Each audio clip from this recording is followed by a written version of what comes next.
Hello guys, एक झूमर सुनाने जा रहे हैं। अच्छा लगेगा तो लाइक कमेंट करिएगा।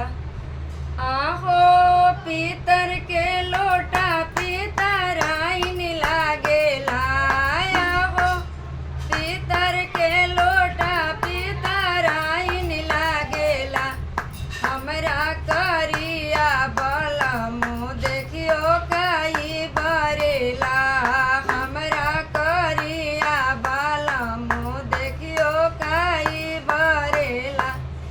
आहो गोरका बलमु देख जमाई आवेला। आहो गोरका बलमु देख जमाई आवेला। हमरा करिया बलमु देखियो काई बरेला। हमरा करिया बलमु देखियो काई बरेला।